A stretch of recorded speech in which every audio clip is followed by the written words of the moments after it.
चला तर पुन्हा एकदा नवीन व्हिडिओमध्ये तुमचं स्वागत आहे। आणि आता संध्याकाळचे 6 वाजलेले, दिवस बी वाळवलेला आहे चांगला। आणि म्हणलं तर आता काय भाजी करायची ते पाहू आपण। तर आम्ही उन्हाळी कांदे लावले होते आणि उन्हाळी कांदे चांगले आता मोठे बी झालेले। म्हणलं चला आता पहिला व्हिडिओ टाकलेला होता आपण कांद्याच्या पातीचा, म्हणलं आज आहे ना कांद्याची चटणी करू आपण। तर आम्ही आता वावरातून कांदे बी आणलेले, पहा किती मोठे कांदे झालेले आपले। आणि आता मी करणार आहे कांद्याची चटणी। आणि कांदे बिले मस्त आहे, म्हणजे मोठे म्हणजे अजून वावरातलेच आता सुकटून आणले आम्ही 2-4। आणि मग आता कांद्याची चटणी करायची आपल्याला। तर आता मला कांद्याची चटणी करायची आहे। आणि आता काय वल्ले कांदे उन्हाळ्याचे मस्त पैकी, म्हणलं चला कांद्याची चटणीच करून घेऊ आपण। तर कांद्याची चटणी करायची उन्हा म्हणजे आपले पहिले बी जुने कांदे होते बरं का, म्हटलं नको वल्ल्या कांद्याची ना चांगली लागते चटणी खायला मस्त पैकी। आणि लई दिवसानंतर केली, म्हणजे लई दिवसानंतर करू राहिलो आम्ही। आधी करायचं आम्ही म्हणजे म्हातारे माणसं करायचे, तर जुन्या टाईपची कांद्याची चटणी आपली मस्त पैकी। पहिले लोक अशीच कांद्याची चटणी करायचे, काही भाजीला नसलं का चला आता कांद्याची चटणी करू आपण। तर आता मी आज करणार आहे कांद्याची चटणी। आणि आता मी कांदा कापून घेऊ राहिले।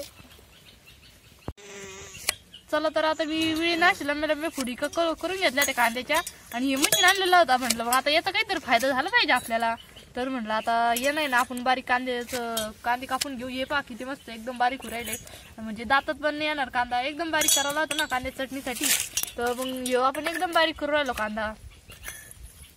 तर आता आपल्याला चूल चालू आहे आपली मस्तपैकी। आता आपल्याला कढई ठेवायची आहे, तर कढईत आपण मग शेंगदाणे भाजून घ्यावं लागल चटणीसाठी। चला तर आता मी कांदा बी कापून घेतलेला आहे आणि चुलीवरती कढई बी ठेवलेली। तर आता कढई बी मस्तपैकी तापलेली आहे ना, तर आपल्याला थोडेसे शेंगदाणे भाजून घ्यायचे। आपल्याला जेवढे लावायचे का आपण तेवढे भाजून घेतोय।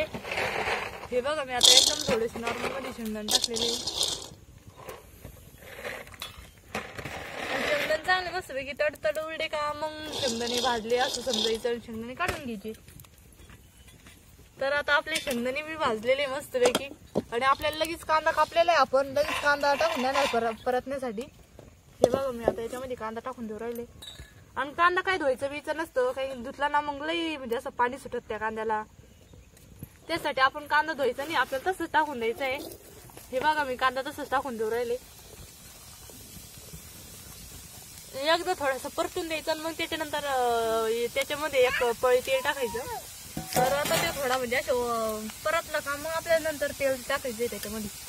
तर आता थोडंसं हलवून घेते मी, म्हणजे तो खाली असं लागायचं नाही कढईला।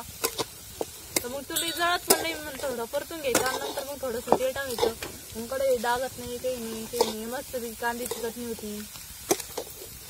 चला तर आता मी थोडं कांदा परतून बी दिलेला आहे, थोडंसं लाल वाण येतोय। आणि आता लाल वाणाने आले नंतर आपल्याला कढई थोडी खाली डागन ना, त्याच्यामुळे आपल्याला 1-2 पळ्या तेल टाकायचं आहे।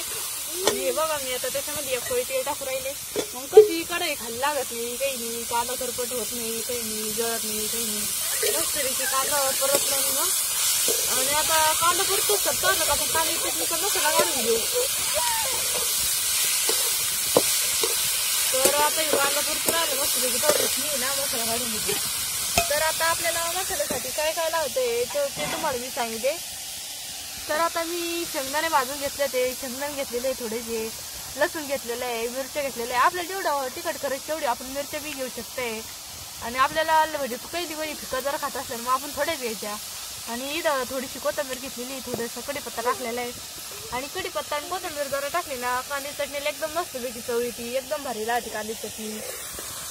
तर हे बघा कांदा आहे ना, म्हणजे लई आपण म्हणू का परतून द्यायचं, पण मग लई पण परतून दिला ना आपण खाली कढई लावायची बरं का। तर आता आपल्याला म्हणजे थोडं वेळ झाली का लगेच उलट नाही ना हालून घ्यायला होतो, सगळ्या कढईला खाली लागून द्यायचं। चला तर आता आपला कांदा बी म्हणजे मस्त परतत आलेला आहे, थोडा बाकी आहे। आणि तर लोक मिळालं आता मसाला काढलेला आहे आपण। मी तुम्हाला मसाल्याचं सांगितलं मी काय काय लागतं काय नाही। तर आता मी मसाला आहे ना म्हणजे खलबत्ता घेतलेला आहे मी लोखंडाचा, आणि खलबत्त्यामध्ये ना बारीक करून घेते, तर लोक आपलं मस्तपैकी कांदा बी परतन। तर आता आपण एवढा मसाला घेतला मी सांगितलं तुम्हाला मसाल्याचं। आणि आता मी ना तर मिरची आणि लसूण एकदा ठेचून घेते। आणि मिरची आणि लसूण थोडंसं बारीक करायचं आहे आपल्याला। आणि मग शेंगदाणे थोडे ठोसर म्हणजे एकदम अर्धवट केले का मग म्हणजे कांदा चटणीमध्ये ना ठोसरच मसाला होतो शेंगदाण्याचा निसता। आणि मिरची आणि लसूण आहे ना एकदम बारीक लागते, कारण की आपल्या लहान लेकरं राहते घरात, तर तिने जर खाल्ली ना तर तोंडात म्हणजे गुटली नाही पाहिजे, मिरची तोंडात आली नाही पाहिजे, त्यांना तिखट लागलं नाही पाहिजे. तर मग एकदम मस्त पैकी आता मी मिरची बारीक करून घेऊ राहिली.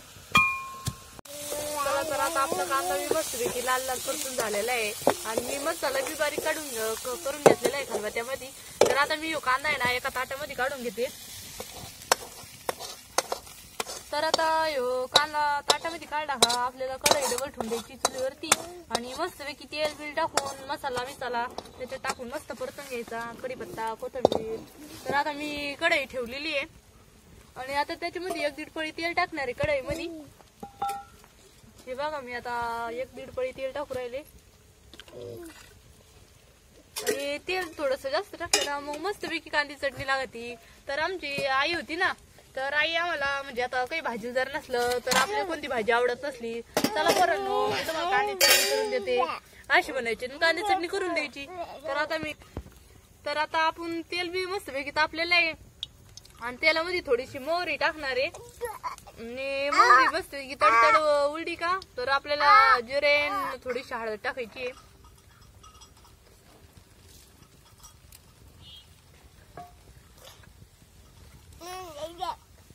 तर आता याच्यामध्ये जिरे मोहरी हळद टाकून घेतलेली आहे आपण आणि आता आपल्याला कोथिंबीर आणि कढीपत्ता टाकायचा आहे. चला तर आता आपल्याला मसाला बी टाकायचा आहे. आपण शेंगदाणे ते कुठून घेतले ते ना, हे बघा मी आता त्याच्यामध्ये मसाला टाकू राहिले कांदा चटणीत आणि मसाला मस्तपैकी परतून झाला का मग आपल्याला कांदा टाकायचा आहे. आता तर तुम्हाला वाटलं असं आता येईन आता कांदा खाली घेतला आणि मसाला टाकून देऊ राहिली कांद्याची चटणी कशी करायची. तर आपल्याला आहे ना एकदा म्हणजे मसाला हळद ते जिरे ते चांगलं मस्तपैकी परतून घ्यायचंय. तर हे बघा मी आता हे मस्तपैकी परतून घेऊ राहिले. आता याच्यात आपल्याला चवीनुसार मीठ टाकायचं आहे. तर आता मी याच्यामध्ये चवीनुसार मीठ टाकणार आहे. तर मी आता याच्यामध्ये 1 चमचा मीठ टाकणार आहे. तर 1 चमचा मीठ टाकलेलं आहे मी याच्यामध्ये आणि आता आपल्याला तो मसाला चांगला परतून झाल्याच्या नंतर आपल्याला कांदे कापलेले आहेत आपण ते मस्तपैकी परतून घेतलेले आणि ते द्यायचे याच्यामध्ये सोडून. तर आता शंभू बी येड्याने करायला शंभू गोष्टीवर बसलेला आहे मस्तपैकी. तर आता मस्तपैकी परतून झालेलं आहे ना, आता मी याच्यामध्ये कांदा टाकू राहिले. शंभू काय झालं बाई, शंभू लय रडतो आमचा. हे बघा मी आता याच्यामध्ये कांदा बी टाकलेला आहे आणि हे मस्तपैकी परतून झालेले आहे दोन्ही पण. आता याला मस्तपैकी हलवून घेते एकदा. तर आपली कांद्याची चटणीच होईल आता. तर आता आपली कांद्याची चटणी झालेली आहे मस्तपैकी आणि आता तुम्हाला कांदी चटणीचा व्हिडिओ कसा वाटला ते तुम्ही नक्की कमेंट मध्ये सांगा.